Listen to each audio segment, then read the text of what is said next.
Let us turn our thoughts today to Martin Luther King and recognize that there are ties between us, all men and women living on the earth, ties of hope and love, of sister and brotherhood, that we are bound together in our desire to see the world become a place in which our children can grow free and strong.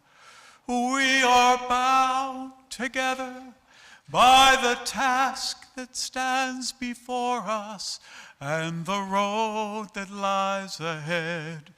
We are bound, we are bound.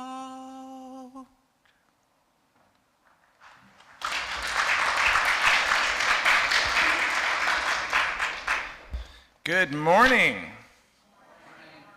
Welcome both in the sanctuary and online to the Unitarian Universalist Church of St. Petersburg on the unceded ancestral lands of the Tocobaga and Seminole Native Americans. My name is Ben Atherton Zeman, and I am the minister here. I am excited to bring you today's Martin Luther King Jr. worship service along with our music director, John Arterton. That was John who just sang that beautiful song. What a good idea. Our bell choir is performing today, and I get to work with our wonderful worship associate, Todd Wellman. Hey, thanks, Ben. Remember, we are a people of many beliefs, but we share a common faith that what we do in this world matters. We are connected to one another. We're connected to our planet. Whoever you are, wherever you are in your journey, you are welcome here. We have 4 announcements today.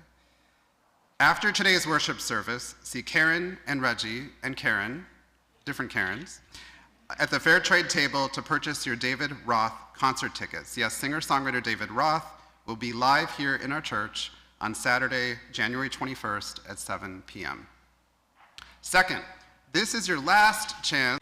Then on Tuesday, January 17th, attend our private tour of the Dr. Carter Woodson African American Museum, followed by dinner at Chief's Creole Cafe.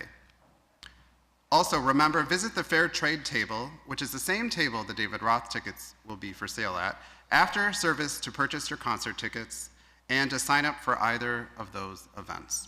Great, thanks, Todd. Our 4th and final announcement is about our congregational town hall with the topic, Let's Talk About Money. That's going to be next Sunday. I know, it's so exciting. It's going to be next Sunday right here in the sanctuary. It's going to be after worship, so around probably 11:45, maybe noon. UU St. Pete Treasurer Trish Birch, Trish is right there, and our board president Rebecca Wilson, who I think is still in Nicaragua. Yep, no Rebecca. Will be there to fill you in on the current state of the church budget, answer any questions about our future. I'm loving seeing some new faces. It is good to see some of you brought friends for this Martin Luther King Jr. service, and I want to welcome you both in the sanctuary, and I know there's some new folks online because they told me they were going to be on YouTube Live. So if you want a church where we believe that Black Lives Matter, that people with uteruses should control their bodies and said uteruses, and that it's okay not just to say gay, but to be LGBTQIA+, I have good news. You may have found your church home. So if you are new, can you just give a wave? Hey, waving, new people, yay! Wow, look at those waves. If any of you would like to stand up as you're willing and able and say a little bit about what your name is and why you're here, you don't have to, because that's terrifying to some people. But we would love to hear from you. So raise your hand, and Todd will come to you with the microphone.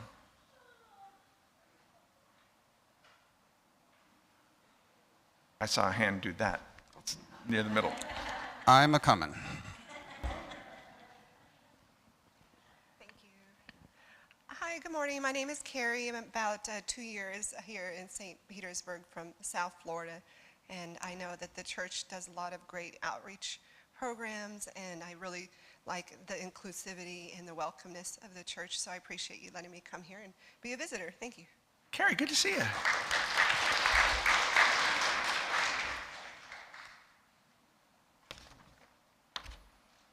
He's already up. Right. Thanks for silencing your cell phones. That's your cue to do that if you haven't. Our evolving safety protocol is designed to protect the most vulnerable, so masks are strongly encouraged at this point, but not required. Let's take a moment to greet our neighbor, but get consent if you're going to shake their hand or hug them.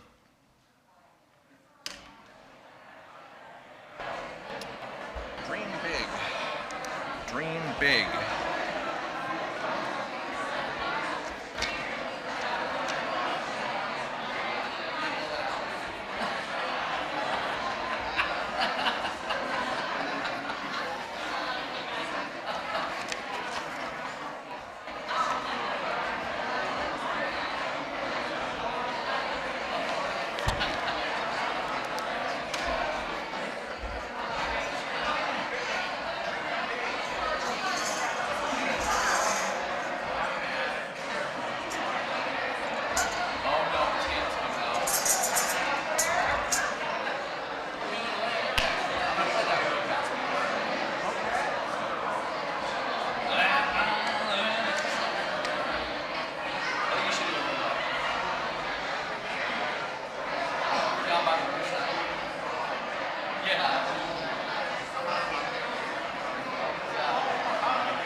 Eli, I need you. Thank you.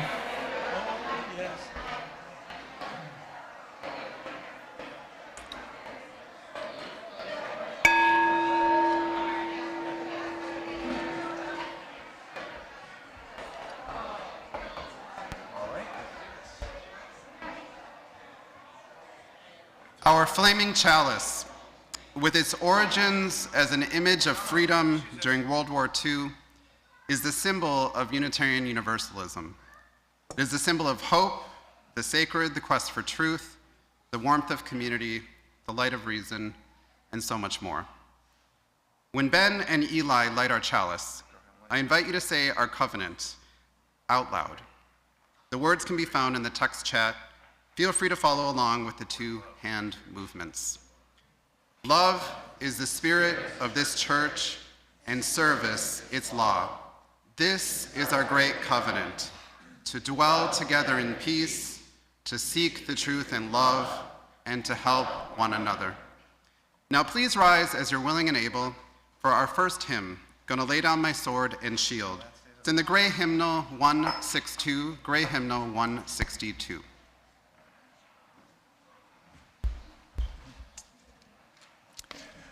You may want to just not pick up the book. I'll feed you the words. Works. And I know for some of you who are paper trained, you probably feel more comfortable holding the books. But if not, just wing it.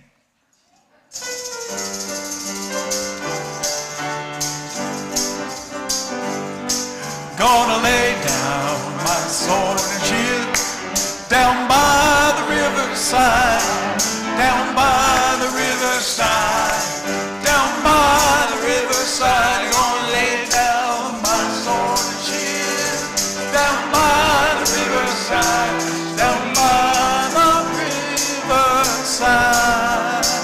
I ain't gonna study war no more, ain't gonna study war no more, ain't gonna study war no more. I ain't gonna study war no more, ain't gonna study war no more, study war no more. lay down my burden. Gonna lay down my burden. Down by the riverside. Down by the riverside. Down by the riverside. Gonna lay down my burden. Down by the riverside. Down by the riverside.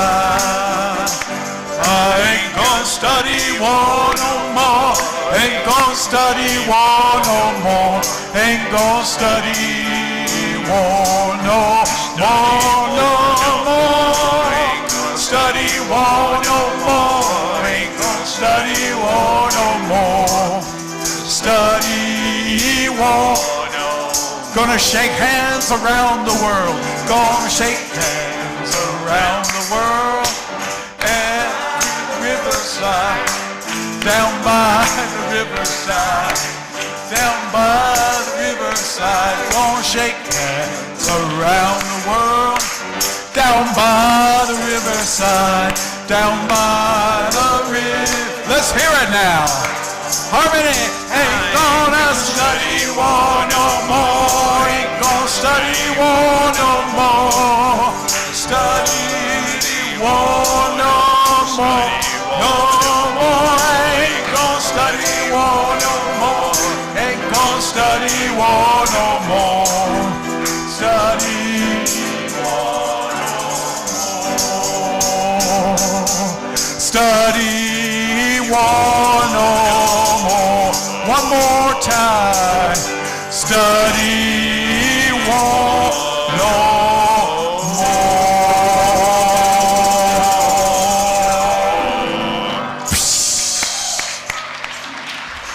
Now it is time for all ages. Any children will come forward.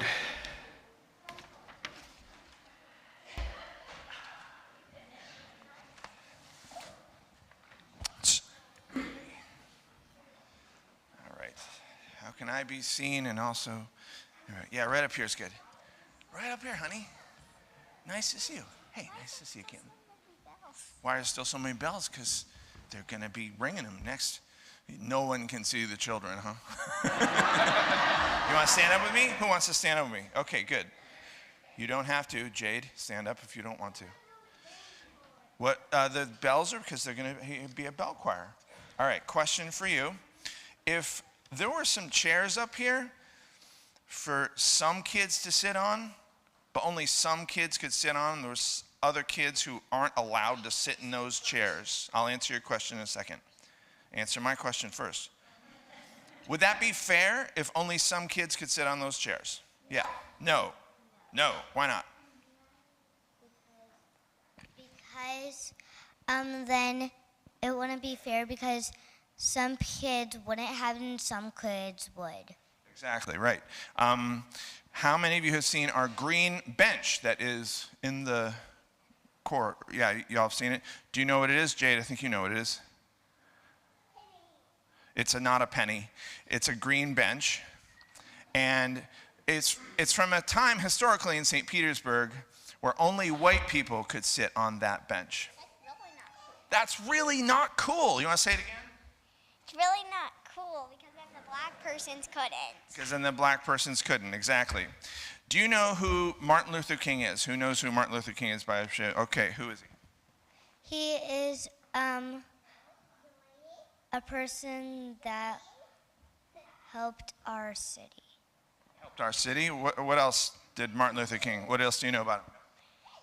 He used his words to try to help the world.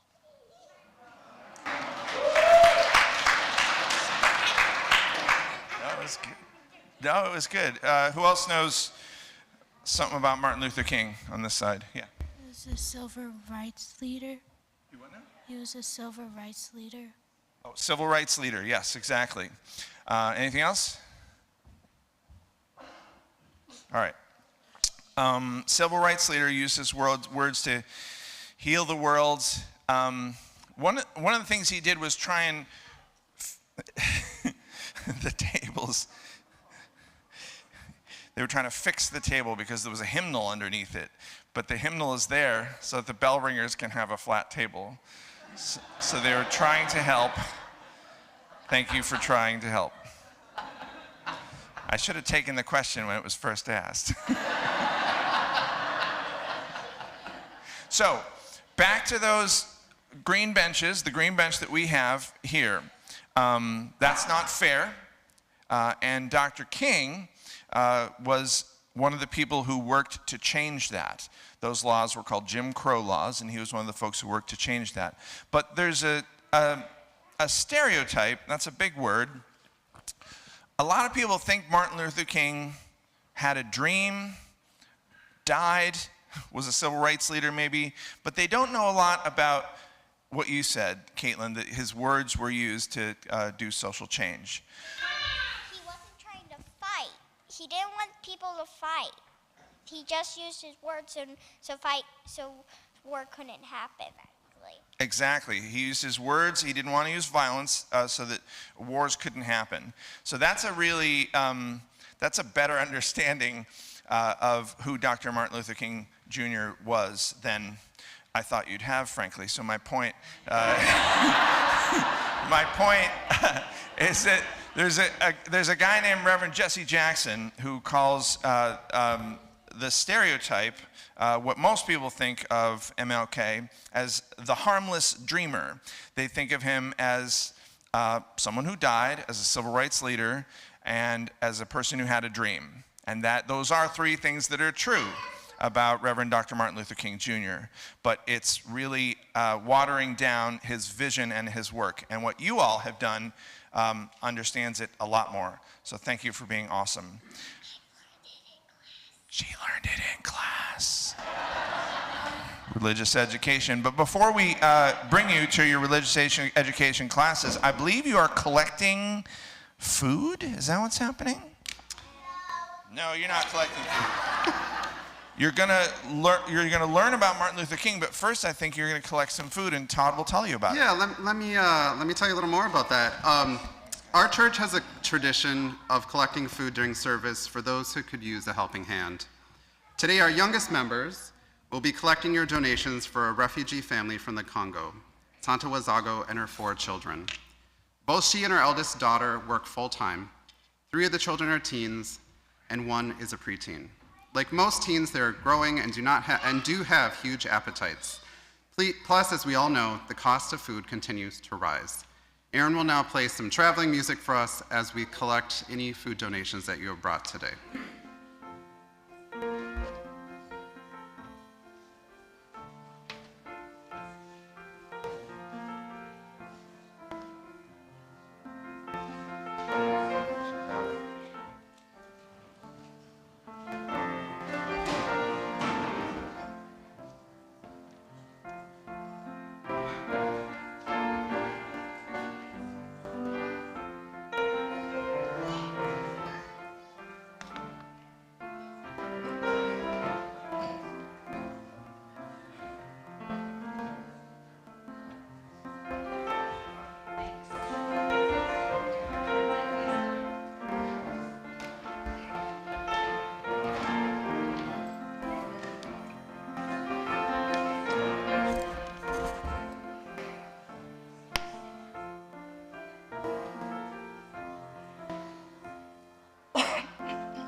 peace, go now in peace.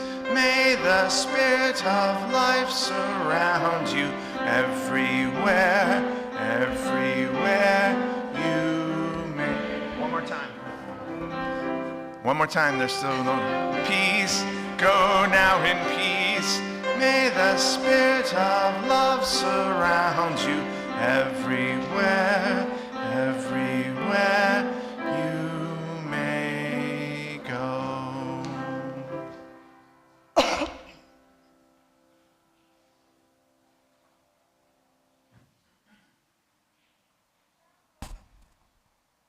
This is called Being UU in Black by Maya Wade Harper. Being UU in Black means watching as they put up the BLM sign and knowing the fight has hardly started.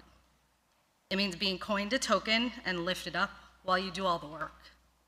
It means late nights and meetings, sermons that you hope they will hear. It means answering questions that you don't want to answer and hoping it will all be enough. It means asking for more diversity but not appropriation. It means backlash and tight smiles and exhaustion. But being UU in Black also means raising our hands and voting for justice while friendships warm my heart. It means feeling right at home in those walls and knowing these people understand.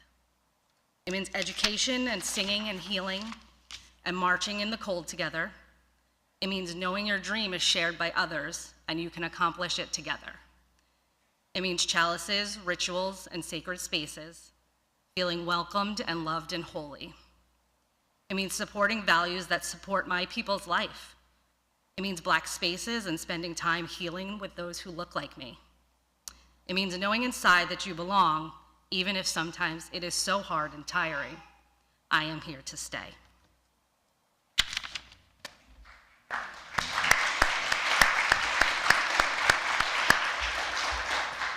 Thank you, Ariana. I'm so glad you're here to stay. Now it's the time in our worship service for joys, sorrows, and concerns. And again, on YouTube Live, you're not here in person, but we feel your presence. So if you want to put your joys and sorrows in the text chat, that would be wonderful. And folks have emailed me during the week, and there's also a space on our Facebook group. Right now, Lucinda will collect any joys, sorrows, and concerns that are written on cards. Looks like there's 2 so far, 3. And Karen Frank will place a stone in the water. Thank you, Karen, for each one that was submitted this week.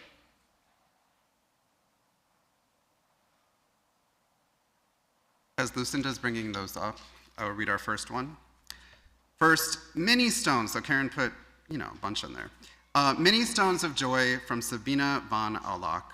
These stones of joy are for the many people in our community who helped with the cold night shelter these last 2 nights. Office Coordinator Kelly Olson, UU members John and Bill Motter, Courtney Allen, Dick Miller, Molly Miller, Geneva Nelson, Charlotte Litchenfield, Susan Bernor, Dean Tolley, Reggie Craig, and those from the Friday Supper and Homeless Leadership Alliance for making a warm, comfortable stay for 15 unsheltered guests Friday and Saturday night. Thanks, everyone.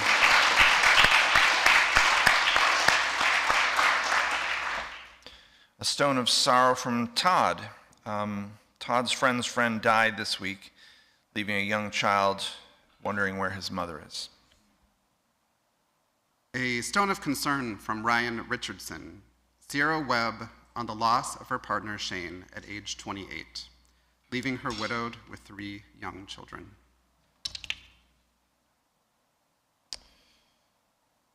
Stone of concern from Jane and Mason for their friend Martin Moscow, who is battling stage 4 cancer.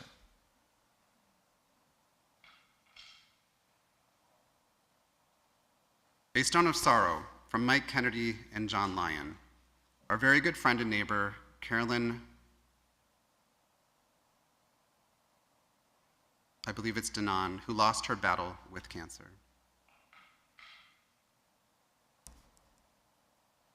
Stone of joy from Trish Birch, who was feeling so proud last night when her sister texted Trish to say she saw on the news that our church was serving as a cold night shelter, featuring Sabina von Auloch and Big Ed, Ed, are you here? Ed, who is in there, our groundskeeper. A stone of joy, sorrow, and concern from Pat Petralia. Jorge Morales, my aunt who is transitioning from Earth this week. Mel Brake, who is in the hospital for the sickle cell anemia. Please pray for them.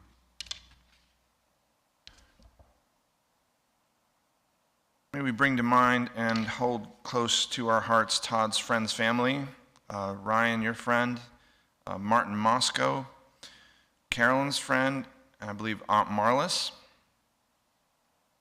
and all those known and unknown who are facing health concerns or grief at this time. And may we also continue working for universal health care in this nation so that no one need worry about the financial burdens in receiving needed health care.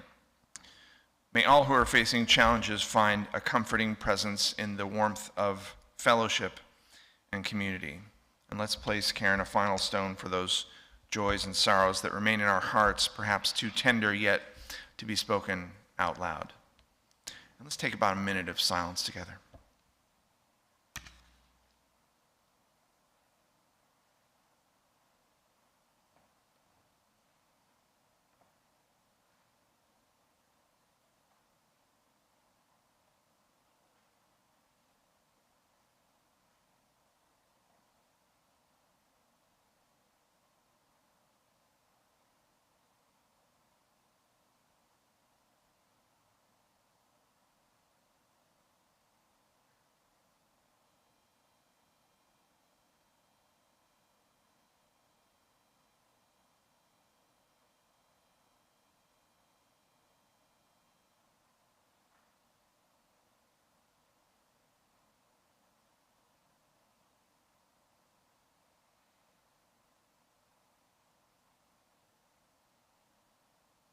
The mystery is that we are connected even when we feel apart. Let us rejoice in our beloved community that makes of the many one. So may it be.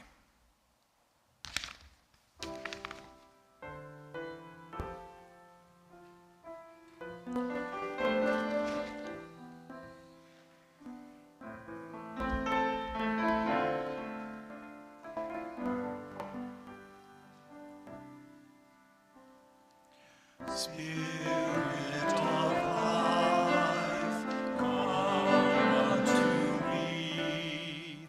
Sing in my heart all the stirrings of compassion. Blow in the wind, rise in the sea. Move in the hand, giving life the shame of justice. Roots hold me close, wings set me free. Spirit of life, come to me, come to me. As the bell choir makes their way up, I have time for this one more card from one of the bell choir members, Stephanie Frick, a stone of joy. Stephanie says, my sister Krista was in labor right now with my new niece Penelope. Blessings and prayers for your sister.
St. Pete Bell Choir.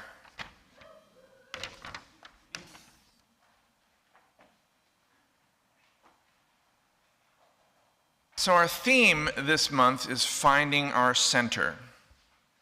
And we began on New Year's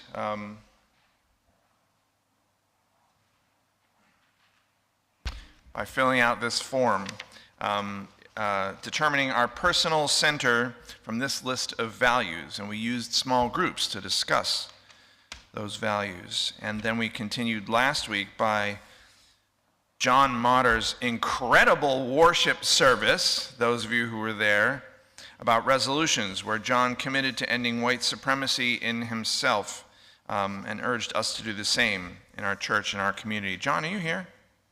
Am I the only one who thought that was amazing, last week's worship service? So good. And today marks the beginning of a week of action, as you heard in the announcements, centering around the life and work of Reverend Dr. Martin Luther King, Jr. And I tried during the Time for All Ages to draw a distinction between the harmless dreamer stereotype of MLK and the reality that he advocated deep social change in a way that challenged many people and many institutions, especially white people and white-led institutions. So this month's theme of finding our center begs the question, who is pushed out of the center and into the margins? And how do we push out of the center? Water down their vision to something more comfortable? Misquote them? Kill them? Most of you know our Black Lives banner out front has been, again, stolen from our sanctuary. Yeah. So what should we do about this? We were going to march tomorrow in the MLK parade with that banner. Last week, some of us participated in the 2-year anniversary rally of the January 6th Capitol insurrection. Now, most of us, I think, are like me. You remember that day. You remember where you were. I remember at the time many white progressives online expressing surprise that this could happen in our democracy. And then I remember other activists of color, black, indigenous people of color, online saying, if y'all are surprised, you haven't been listening to us. You haven't really been paying attention. We haven't been listening to their daily lived experience of racism and marginalization. We, and by we I mean whites, because I am white. We haven't educated ourselves enough about our country's history. Last year, some of us got to meet Nicole Hannah-Jones, the founder of the New York Times' 1619 Project, when she visited St. Petersburg. And a few months before that, I quoted Nicole Hannah-Jones's words here from the pulpit. Hannah-Jones tells us that the United States was founded not as a democracy, but as a slaveocracy. Her New York Times essay won a Pulitzer, but was criticized by some white historians as putting ideology before history. We Unitarian Universalists believe in centering the voice of, and the voices of marginalized people. And we believe in a free and responsible search for truth and meaning. And that those don't always come together neatly. And some white UUs, we are downright nitpicky when it comes to correcting what we believe are perceived inaccuracies. And for us, this can come from a place of white privilege.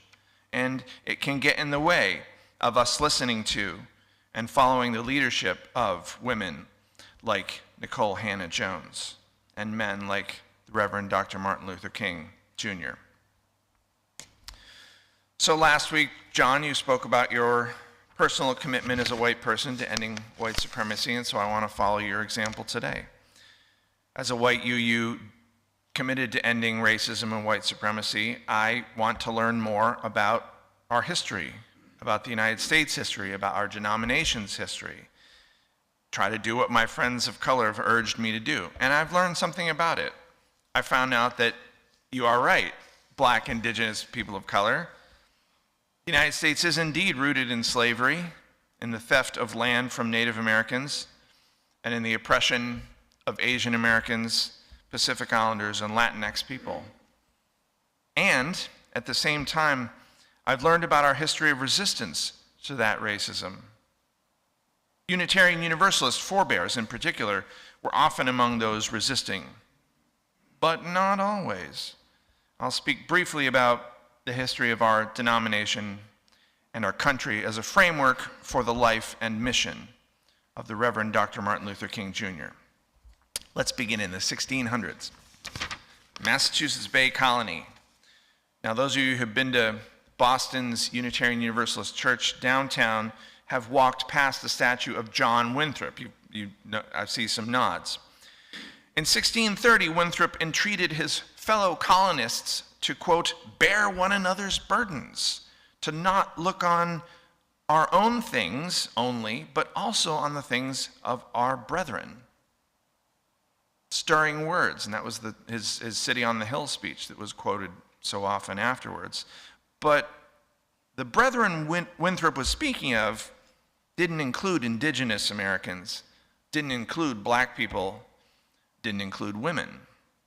And Winthrop later banished dissenters like Anne Hutchinson and Roger Williams, who went on to champion religious tolerance and the rights of Native Americans in Rhode Island. A century later, Thomas Jefferson urged the state of Virginia to embrace religious tolerance, quote, that no man should be compelled to frequent or support any religious worship. Jefferson pointed his fingers at, quote, impious legislators and rulers who have assumed dominion over the faith of others. Yet Jefferson and many founding fathers had no problem assuming dominion over black chattel slaves, the ancestors of Dr. King, so many others. In the 1800s, Unitarian minister Theodore Parker protested the Fugitive Slave Act, refused to answer his door when other white people came knocking, demanding to know if he was harboring fugitive slaves.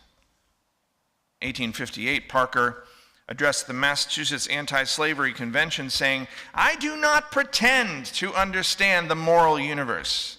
The arc is a long one, and from what I see, I am sure it bends toward justice.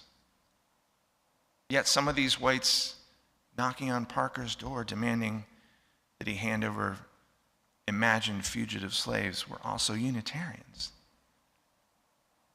So we have both Parker and these door knockers as our religious ancestors, both Thomas Jefferson and John Winthrop. Whose voices do we center? Whom shall we follow? What does our mission and our vision call us to do? Then in the 1900s, women of the social gospel movement combined missionary work with the practical work of social salvation, public health, crime prevention, prison reform, and in particular, black women championed social reform within their national and local church bodies, forming the League for the Protection of Colored Women and the National Urban League. Yet at the same time, conservative reaction against a supposed secularizing culture led to the fundamentalist Christian movement. With the desperation of those making a last stand for a dying civilization, as the 20th century progressed, fundamentalists opposed racial integration, affirmative action, and school busing. Whose voices shall we center? Whom shall we follow? What is our mission and our vision call us to do?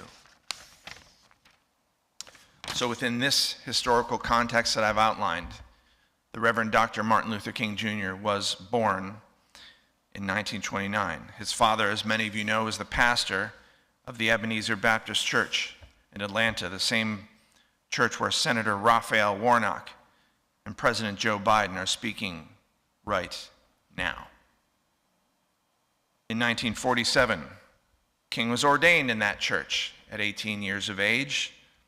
He went to seminary in Pennsylvania and, like myself, received a scholarship to attend the Boston University School of Theology, where he completed his doctoral degree, went on to become a parish minister in Montgomery, Alabama. Dr. King helped begin the Montgomery bus boycott, quoting Theodore Parker's moral arc of the universe in his early speeches and sermons. Dr. King continued to build the civil rights movement, gave his famous "I Have a Dream" speech at the March on Washington in 1963. Are any of you old enough to remember the 1966 Ware lecture at the Unitarian Universalist General Assembly? It was given by Dr. King. He spoke out against militarism, nuclear weapons, and the war in Vietnam, saying we must find an alternative to war and bloodshed. Because in a day when ballistic missiles are carving highways of death through the stratosphere, no nation can win a war. King said it is no longer a choice between nonviolence and violence. It is now a choice between nonviolence and non-existence. I lay down my sword and shield down by the riverside. But in 1968, 2 years later,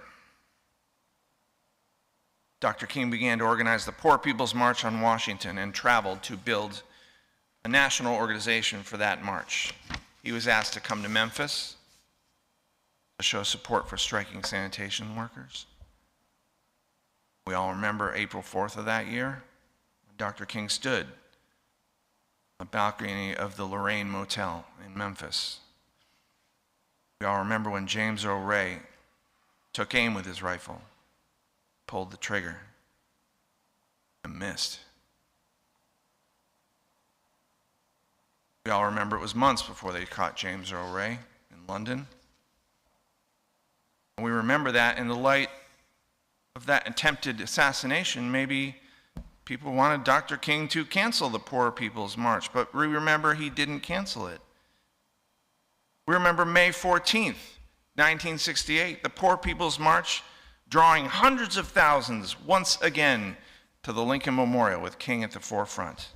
And we remember that night, Dr. King and thousands of others setting up the Poor People's Encampment on the Washington Mall, refusing to leave until their demands were met. They were fed by local volunteers from churches, including the Unitarian Universalist Church.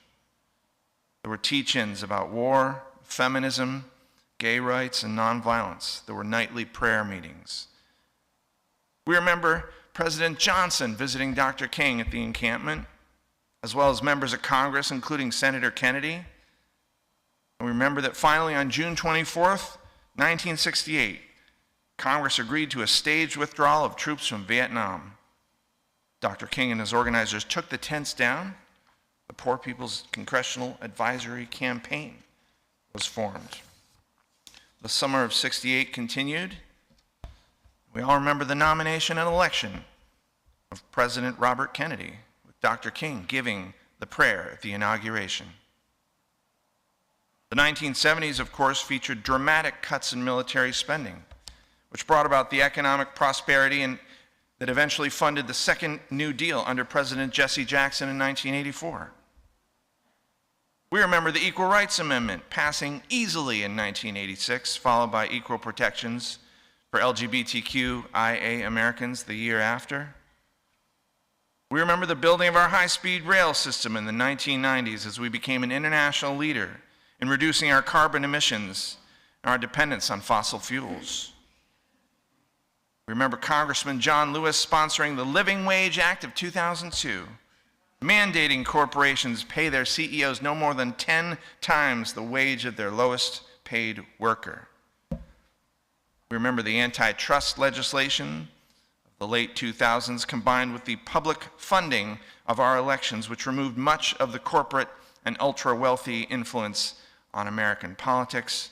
And we remember our continued financial support of the United Nations and its affiliate programs, reducing hunger and disease the world over. Finally, Dr. King is turning 94 this week. Can you close your eyes and imagine 94-year-old Dr. King surrounded by family and friends on his birthday? Is he smiling? Does he eat some birthday cake? Now, sadly, we do not live in a world where Dr. King will see his 94th birthday. These memories I've just outlined belong to another parallel universe. But if Einstein is right, and imagination is more important than knowledge, why not imagine a timeline where Dr. King's vision of a beloved community was centered? Why not imagine a world where our country's centering of white lives, cisgendered lives, rich lives, male lives was uprooted, turned over like last year's garden to make way for the seeds of justice? Why not imagine this world together in this room and online as Dr. King imagined it? Why not dream big? This theme of this year's St. Petersburg MLK parade. And then while we're dreaming big, why not work together to make it happen? So those of us who are white Unitarian Universalists, we have a choice. Part of my job as your minister is to hold up a mirror. So this is me holding it up. White UUs can side with those who seek to center our own comfort at the expense of those who do not look like us or worship like us. We can shape this country, we can shape this church into a country club for few rather than a beacon of hope for many. Or we can follow John Motter's example, taking courageous inventory of our own white privilege, getting support from this community to do better. So white UUs, I ask you, what world do you want to live in? Whose voices should we center? Whom shall we follow? What does our mission and our vision call us to do? Those of us who are black, indigenous, people of color are right. If whites were surprised by the January 6th invasion, then we haven't been paying attention. To quote Ariana's reading, I hope you have fewer occasions for backlash and tight smiles and exhaustion, and more occasions for feeling right at home in these walls, knowing these people understand. More than hoping that, I pledge to help make that happen. The division we saw 2 years ago at the United States Capitol has existed since the days of John Winthrop, of Thomas Jefferson, Theodore Parker, and the Reverend Dr. Martin Luther King Jr. And throughout that history, our religious ancestors made these same choices that we have before us today. Whose voices shall we center? Whom shall we follow? What does our mission and our vision call us to do?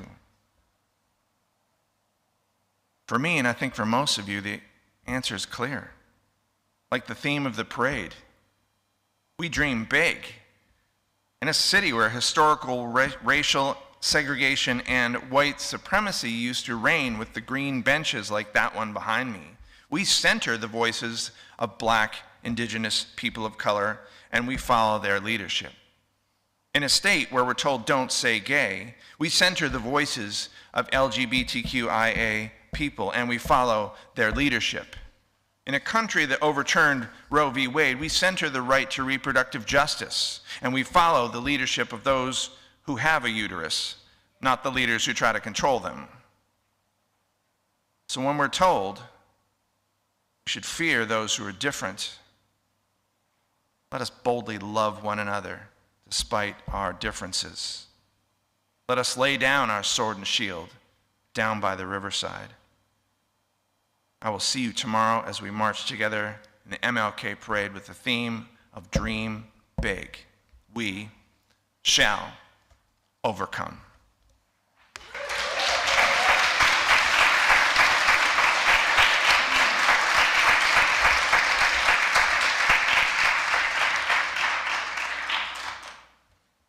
Thank you, Ben.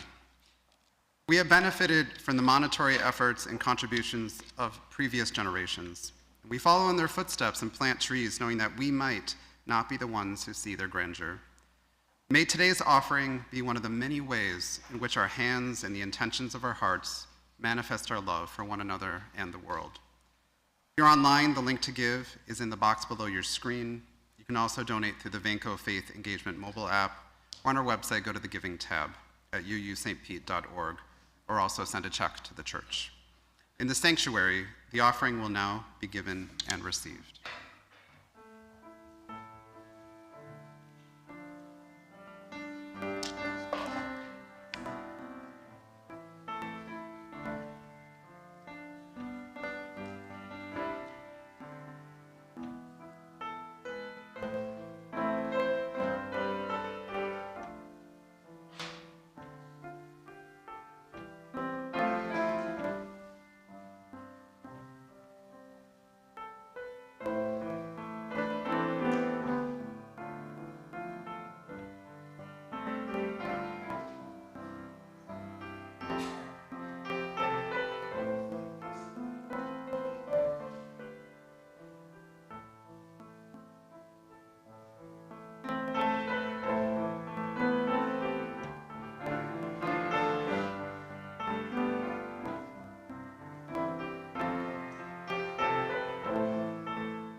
Our closing hymn is number 169 on our gray hymnal, We Shall Overcome.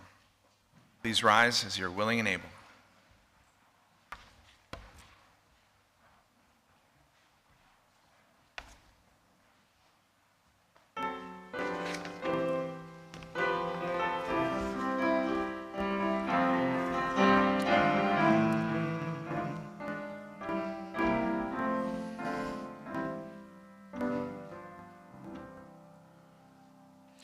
We shall overcome.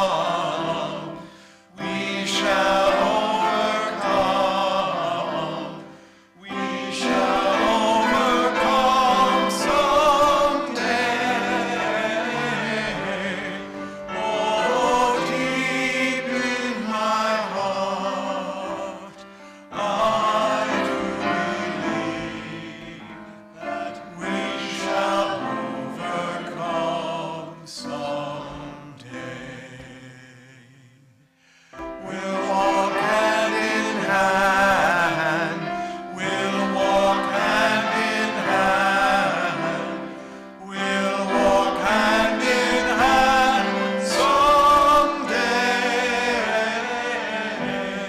Oh, deep in my heart, I do believe we shall overcome someday.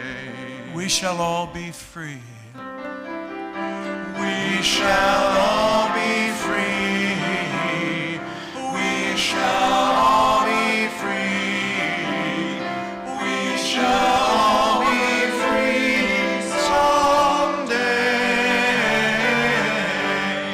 Oh, deep in my heart, I do believe we shall all be free someday.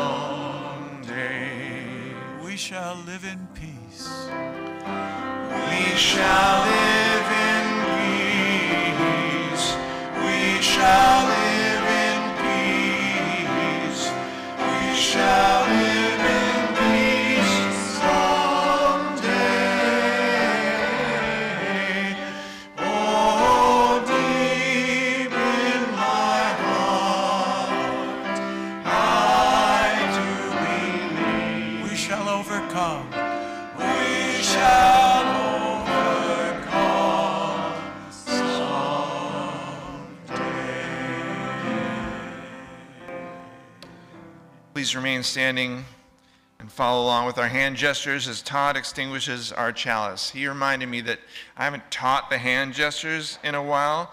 With light, you tap your head. With heart, warmth of heart, you put your this. With fire, you twinkle your fingers like this. Then finally, it's hearts again, and out into the world this.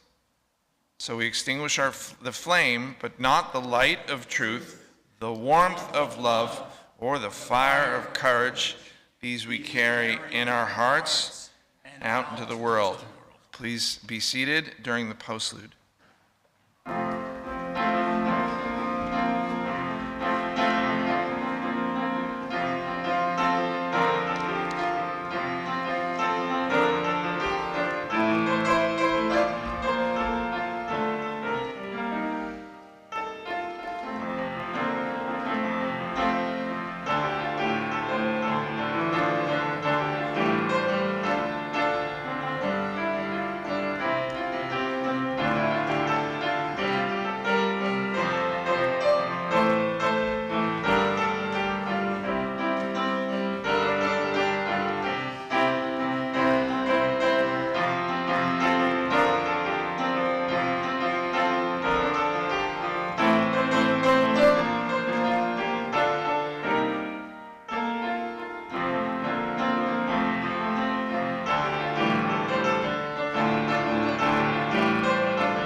Our closing words are from the Reverend Dr. Martin Luther King Jr.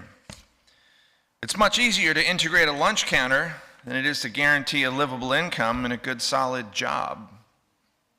It's much easier to guarantee the right to vote than it is to guarantee the right to live in sanitary, decent housing conditions. And it is much easier to integrate a public park than it is to make genuine quality integrated education a reality. But I believe, this is Ben talking here, that we can work together and dream big to make these dreams a reality. Please join us for coffee hour in Gilmore Hall and at the parade tomorrow. Blessings.